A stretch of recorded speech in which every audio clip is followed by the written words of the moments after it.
Stabilize the patient. Give me a full bioc scan, now. Eigel's cerulean scales rippled with sharp, staccato stress patterns as he hovered over the human sprawled across the examination table. The rhythmic thrum of the emergency alert pulsed in the background, matching the frantic beating of his twin hearts. He barely registered the rest of the medical bay. Dozens of bodies in motion, voices layered over each other in a cacophony of multilingual chaos, the universal translator lagging behind the panic. A cluster of other medics scrambled to tend to the wounded from the summit explosion. Delegates from 8 different species filled the trauma bays, each requiring specific atmospheres, nutrient balances, and biochemical shielding. Eigel ignored the noise, focusing instead on the wounded human. The system chimed. Biocan complete. Warning, the voice said flatly. Unknown metallic contamination detected in circulatory system. Recommend immediate containment. What? Exile muttered. The young xenobiologist darted to Eigel's side, scanning the report. That's impossible. The human, identified by his credentials as Earth's primary delegate, Ambassador Lawrence Bailey, lay unconscious, barely stirring.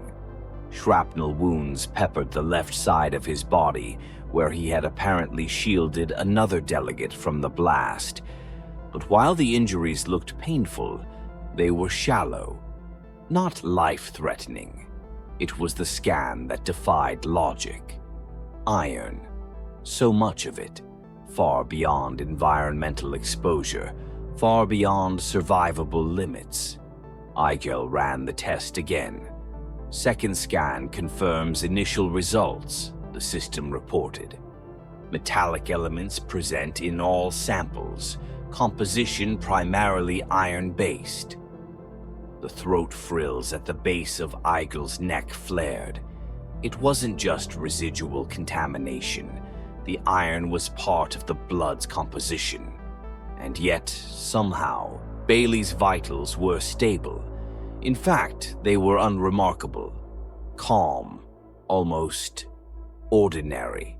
Head physician, Quetzal's voice cut through the tension. Exil, report. Startled, the junior scientist turned to face him. The older AQDU medic stood rigid, his crimson scales set in a formal pattern that signaled command.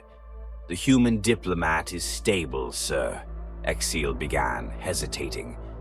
But Quetzal narrowed his eyes. But what? Exil swallowed. The scans show lethal levels of iron.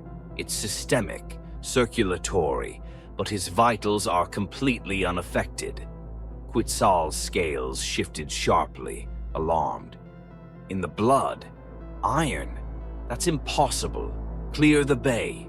Now. But sir, you don't think, Quetzal snapped. This is the first major diplomatic summit since first contact. We cannot risk contamination. Before the medics could respond, commotion erupted at the door. A human female forced her way inside, flanked by security. Let me see him, she demanded. Eigel looked up. Her coloration, brown hair, tanned skin, stood out sharply among the metallic sterility of the medical bay. Her build was smaller than Bailey's, her features sharper. Another human delegate. Melissa Rodriguez. Ma'am, Quetzal barked, you must remain outside.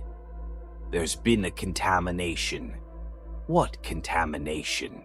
She interrupted, tone flat. We've detected dangerous levels of iron in your colleague's blood, Exil explained, drawing another warning look from Quetzal. Rodriguez blinked. Then, slowly, understanding spread across her face. That's normal, she said, as if explaining the sky. Humans use iron in our blood to distribute oxygen. It's called hemoglobin. A thick silence settled over the bay. Eigel felt his scales twitch with interest. You mean all humans? Iron is a natural component? Rodriguez nodded. Yes, it's basic biology. Quetzal stepped back, scales flickering between confusion and disbelief. No evolved species would develop such an inefficient method. The risk of oxidation. With all due respect, Rodriguez said, her voice firm, our species has used iron-based blood for millions of years. It's not inefficient, it's effective. Even Chief Jubilaxis, the towering walrus-like security head, seemed momentarily unsure how to respond. He stood in the doorway, his massive bulk filling the frame, tusks clicking thoughtfully. Eigel remembered his quiet strength from previous encounters, friendly but capable of terrifying power. Regardless of anyone's opinion, the facts were irrefutable. The medical scans were accurate, and Bailey, despite the foreign presence of metal in his bloodstream, remained stable. We still need containment, Quetzal said, struggling to maintain control. If this is natural for humans, fine, but the risk of cross-species exposure remains. This facility must maintain biosecurity protocols. But you're not treating the wounds, Exil interjected. That's the immediate danger. Quetzal's frills stiffened with warning, but before he could speak again, Bailey groaned. All heads turned toward the examination table. What happened? He rasped, blinking as he tried to sit up. His voice was rough but steady. Exile placed a hand on his shoulder, easing him back down. You were injured in an explosion. You shielded the Centurion delegate. You've sustained superficial wounds, but your vitals are stable. Bailey looked around the room, quickly absorbing the tension. Is everything all right? Eigel glanced at Quetzal, then at Rodriguez. One demanded containment, the other demanded understanding. And beneath it all, Eigel's mind buzzed with possibilities. A species that evolved with iron as a core biological component. It was unthinkable, fascinating, terrifying. He wanted to learn more. Quetzal began to pace, scales shifting in agitation. So you're saying, he asked Bailey, voice rising, your entire species uses iron-based oxygen transport? Yes, Bailey replied calmly. Hemoglobin is present in most Earth species, not just humans. Exil leaned closer to his patient, checking the wounds again. The shrapnel hadn't penetrated deeply, but infection and cellular degradation were still risks. These wounds require proper attention, he said pointedly. Arguing over biology won't help if they fester. Quetzal grumbled but relented. Treat the injuries, but maintain full isolation. Jubilaxis, still in the doorway, added, We don't have space for full isolation of all delegates. Then make space, Quetzal snapped. Before the tension could build further, a new voice filled the room, a deep, calm tone that silenced all debate. This facility, said Director Valley, is currently hosting the most important diplomatic summit in recorded history. Valley entered, his older scales arranged in the unmistakable pattern of command. Even Quetzal stepped back, adjusting his own pattern to one of respect. I've reviewed the medical reports, the director said, and I've accessed Earth's publicly shared database. Our human guests have been quite transparent. This is no contamination. But Director, Quetzal began. I've seen the data, Valley cut in. This is a unique biological adaptation, one we have never encountered. Eigel seized the opening.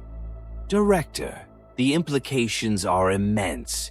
If we can study— Absolutely not, Quetzal snapped. Rodriguez stepped in. So we're going to punish a species for being different? Or are we here to build understanding? Bailey raised a hand. Earth is willing to share our medical data. But first, we need to treat the injured. Valley nodded. Agreed. Eigel, treat the ambassador. Quetzal, coordinate care for the rest. This isn't just a medical event. This is a turning point. Eigel returned to his work, his hands steady but his thoughts spinning. A species that used iron, volatile, dangerous iron, as the basis for its life force. What else was humanity hiding? The bay hummed with tension, diplomacy balanced on the edge of misunderstanding. But beneath it, something deeper stirred. The iron in human blood was not a threat. It was a challenge, a puzzle, and possibly a key. Something told Eigel that understanding it, truly understanding it, was only the beginning. The symptoms were spreading. 3 more delegates had fallen ill in the hours following the explosion. Their conditions, though not identical, followed a disturbingly familiar pattern: fatigue, biochemical instability, fever, then immune distress. All were worsening. Exiel sat hunched over his workbench, the glow of medical displays reflecting off his scales. His lab, once a quiet auxiliary station, had become a command center for urgent investigation. The iron in Ambassador Bailey's blood had initially seemed like a curiosity, something to flag, to monitor, to perhaps study later. Now it was the center of a growing medical mystery. A chime sounded as the door to his lab hissed open. Director Valley entered without ceremony, his scales marked in quiet concern.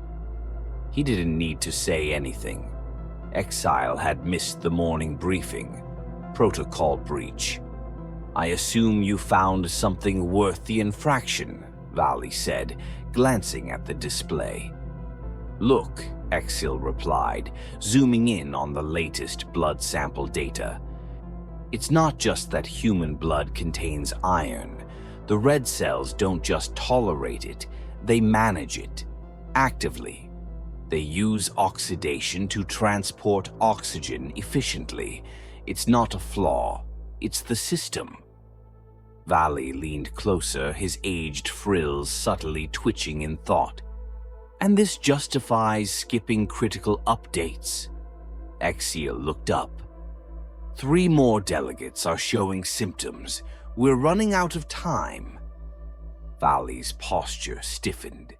Yes, Quetzal is calling for a full summit suspension. He believes we're facing a contamination crisis. We don't know that, Exil argued. There's no evidence of transmission in the traditional sense. No airborne vector, no pathogen. But there is a pattern. Quetzal's voice erupted from the doorway before Valley could reply. You want evidence? How about 4 delegates in biochemical decline and your human specimen still roaming the facility? The head physician strode into the lab, his scales flashing bright red warning patterns. This interaction you speak of, it's contamination by another name. No, Exil said, standing up straight. Not all exposed delegates are symptomatic. only those with open wounds. That suggests blood-to-blood contact, not ambient transmission. Which supports my argument for full isolation, Quetzal snapped. Or it means we're not looking at contamination at all, Exile said, bringing up the blood work from Ambassador Bailey again. Look at this. His blood shows multiple protein configurations, not just one hemoglobin variant, several. Quetzal paused, skepticism hardening his features. No evolved species maintains that kind of intraspecies protein variation. It's too unstable. Unless that is the stability, said a quiet voice. Dr. Votke had entered unnoticed, his age-worn scales arranged in the patterns of measured contemplation. He moved closer to the display. Perhaps human biology found a way to manage variability rather than eliminate it. Before anyone could respond, a priority alert flashed across the lab's main panel. Centurion Delegate. Critical biochemical instability. Immediate intervention required. Quetzal's frills snapped open. This proves the risk. We implement full quarantine now. No, Valley said, his voice cutting cleanly through the rising tension.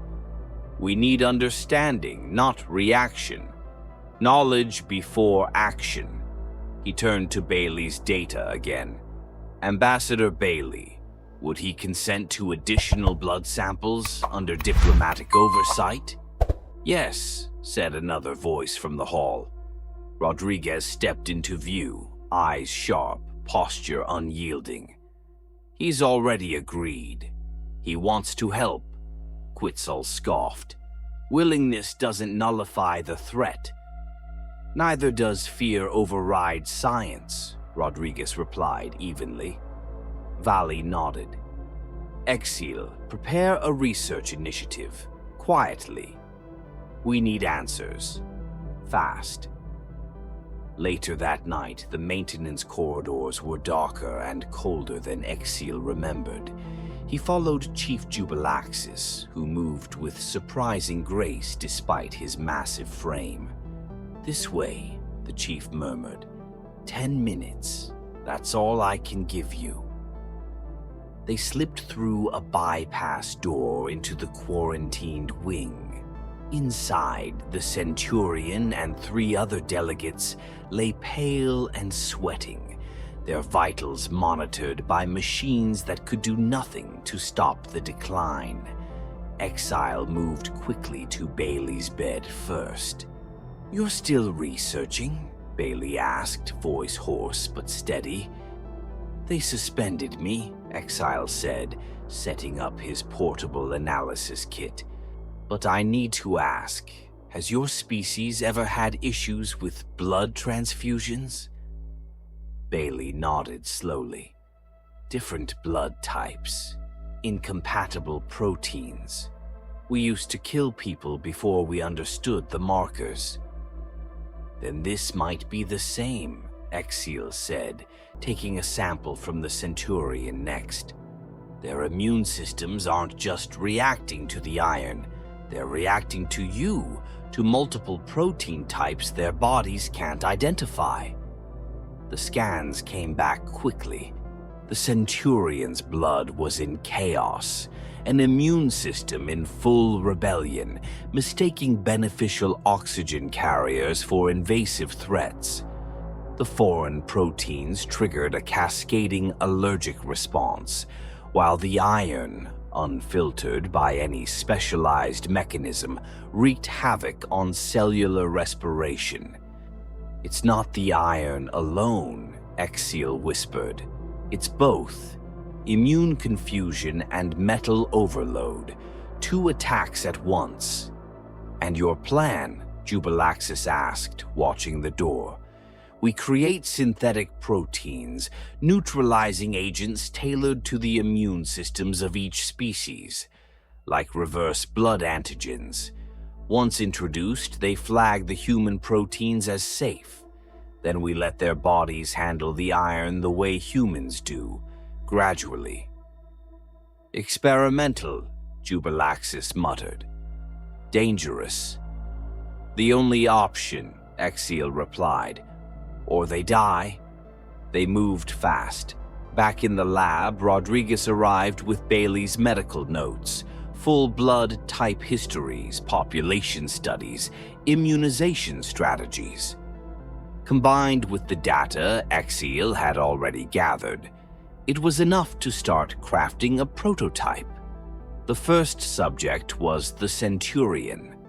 Exiel prepared a dual treatment, a protein neutralizer to address the immune storm, and a secondary compound to regulate the body's response to iron.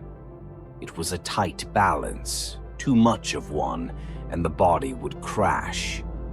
Too little, and the system would continue spiraling. The dose was administered. They waited. Minutes passed, then the monitors changed. The Centurion's heart rate slowed. Breathing stabilized. Body temperature began to drop toward normal. It's working, Exiel said quietly. Moments later, the door slid open again. Quetzal stepped in, flanked by members of the medical board. "What is this?" he demanded, eyes landing on the Centurion. "Unauthorized treatment of a quarantine delegate." "It saved him," Rodriguez replied.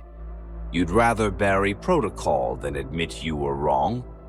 "We don't know the long-term consequences," one board member protested.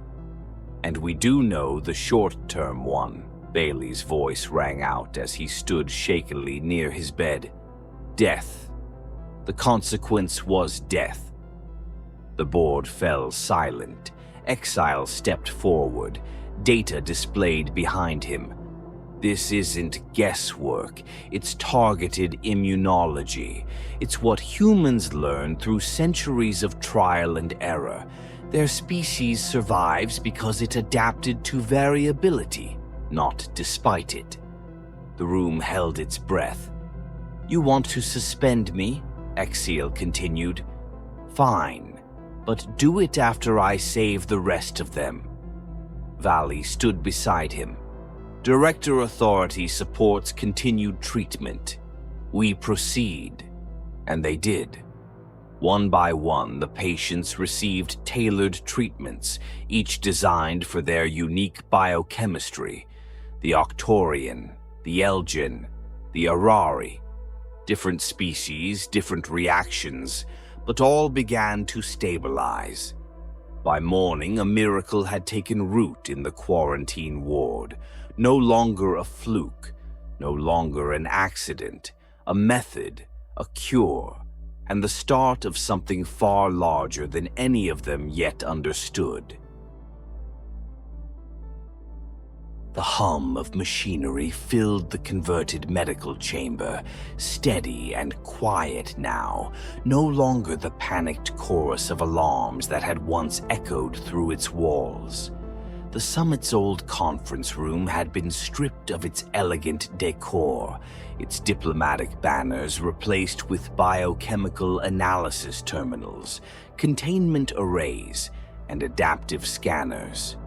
Where arguments over treaties had once sparked, now there was only the focused silence of discovery.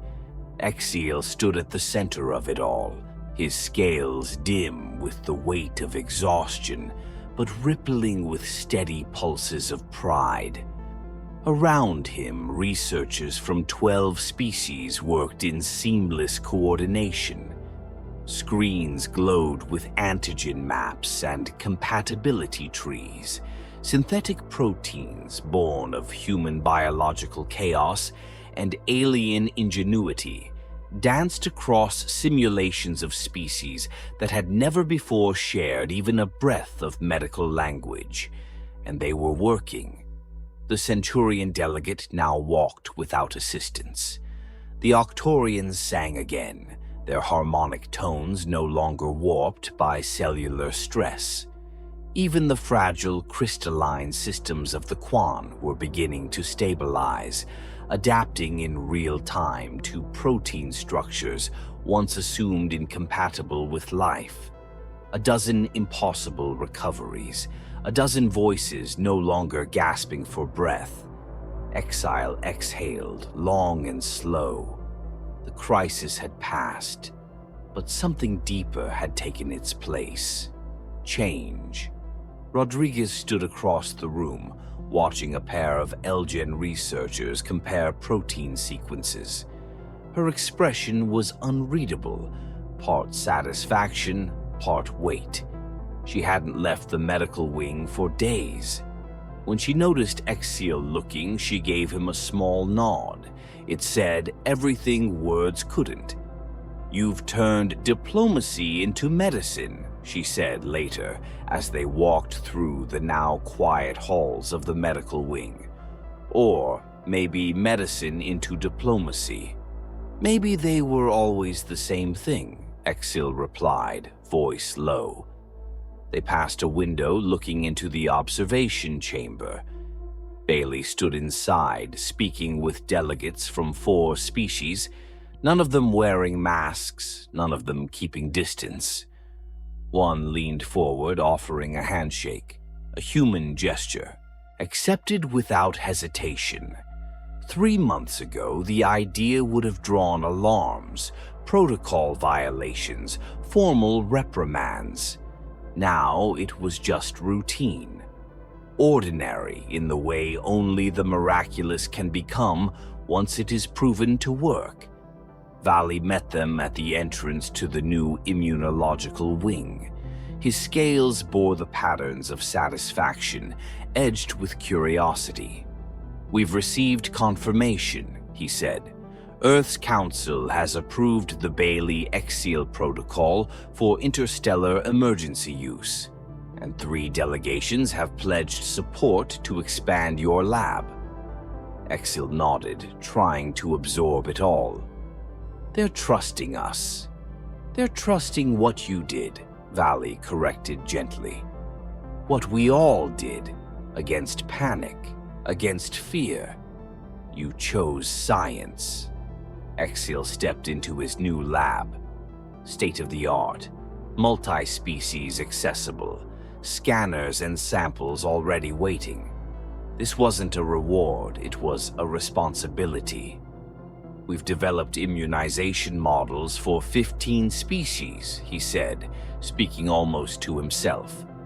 "But we've only scratched the surface.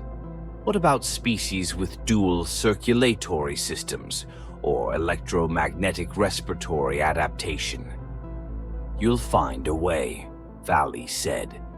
Exil didn't respond. His thoughts were racing again, already moving ahead. What else had they assumed was impossible? In a quiet moment before the day's trials began, Exil moved to the observation glass and looked out across the bay. He watched as an Octan medic, a species once considered medically incompatible with all others, administered a synthesized dose to a young Zalari translator. Both smiled afterward. He remembered Quetzal's final words before stepping down. "You risked everything. One wrong move and it would have been over. We don't reward recklessness." Number. They didn't. They rewarded results. They rewarded vision. A chime interrupted his thoughts. Bailey and Rodriguez entered, followed by a team of Earth's leading medical scientists. They looked around the facility, their eyes wide not with fear but with recognition. Their world had once faced its own blood crises, mismatched types, reactions, slow deaths from incompatibility. They had overcome. Now they were helping others do the same. "We've developed a universal compatibility index," Bailey said, "something to model protein responses before exposure." "We're building protocols," Rodriguez added, handing him a tablet. But the future of this isn't Earth. It's here. Exile took the tablet and felt the weight of what it meant. Not just to Earth, not just to the summit, to everyone. "Do you want to lead it?" Valley asked behind him. "The new division, cross-species medical adaptation, full autonomy, full authority." Exile didn't hesitate. Yes, because this was no longer a crisis. It was the beginning of a new era, an era where iron didn't mean death, where a single drop of blood, once feared, now carried possibility, where barriers weren't set by biology, but by what they refused to imagine. A priority alert pinged on the main console. The Quan trial group had shown a new protein adaptation, faster than expected, more stable than predicted. Rodriguez was already moving toward the data station. Bailey joined the researchers. Valley smiled quietly. And Exile? He opened a new log. Day 1. The impossible is now standard procedure. Let's see what happens when we stop assuming the limits of life.